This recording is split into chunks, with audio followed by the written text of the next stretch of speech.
In an early world filled with scattered tribes, one tribe settled near a river to survive. One day, they saw a strange, white, one-horned horse. It led some of them to a hidden cave filled with ancient carvings and drawings. They couldn't understand it at first, but slowly they began interpreting the symbols. These interpretations became beliefs. The beliefs turned into customs. Over time, these customs shaped a shared identity, and the Halbian culture was born, built around the mystery of the cave, and the myth they believed it told.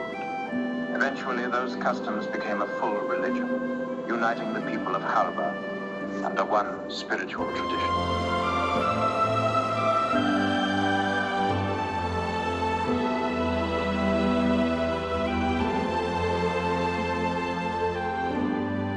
500 years passed.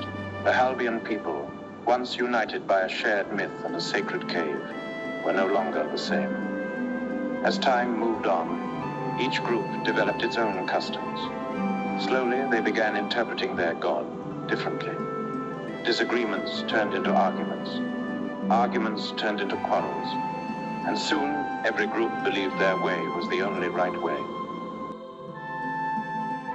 Near the Randon Ocean, there lived a small fishing family, a father and his two sons, Hayden and Halon. Their mother had died early.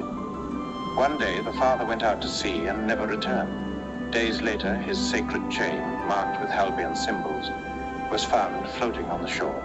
Halon, the younger child, believed their father had crossed the ocean to the divine land of Evania, a place believed to be where the Evanian gods rest.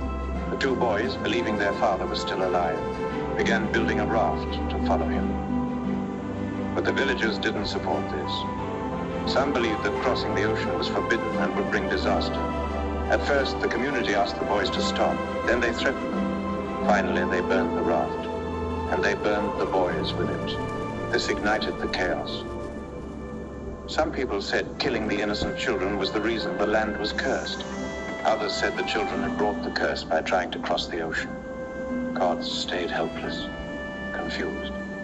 Something considered holy was caught in the middle and killed in the chaos, for their beliefs had become their existence. Deep inside, they knew this wasn't for the gods. The river that gave them life became angry. A flood came. A massive wave destroyed most of the land. The cave they worshipped collapsed. Disease spread. Many died. Only a few survived. Those who lived migrated. Some to the east, some to the west, and some to the south. In the south, two groups settled. Okimus and Kelferu. The chain of hatred continued. Okimus believed the flood came because the boys were killed. Kelferu believed the flood came because the boys attempted to cross the sea.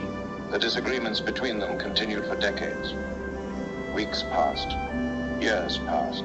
Eventually, two larger ideologies formed, O'Hara and Sinchu.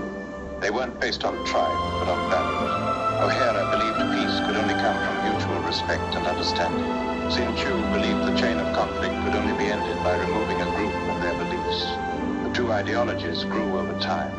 One night, Sinchu attacked the Kelferu fighters. They called it justice.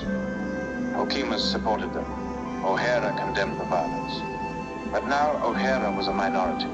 Sinchu's leader, Solher, believed the only way to achieve lasting peace was to eliminate all opposition. He called it the final war for peace. O'Hara was destroyed, but Solher died in the same war. His younger brother, Solmer, took control. He united the people under a common belief. People followed him. He began to lead. He began to rule. At peace. It was about uniting them under a shared direction, like their ancestors had once done. Under Solmer, order was restored. The land stabilized. Cities were built. A new era started, the Solmerian dynasty. It grew in strength and size. Eventually, it became the Empire of Versa. But even now, deep in the foundation of that empire, the chain of hatred still hides. After Solmer, rulers came and went. Some brought stability. Others brought war. Borders changed. Laws were rewritten. The empire grew, then fractured, then grew again. But But power never came without a cost. Even in times of peace, fear lingered. Beneath the surface, the old divisions never truly disappeared. And though the crown passed from one hand to another, the chain of hatred remained, quiet, buried, waiting.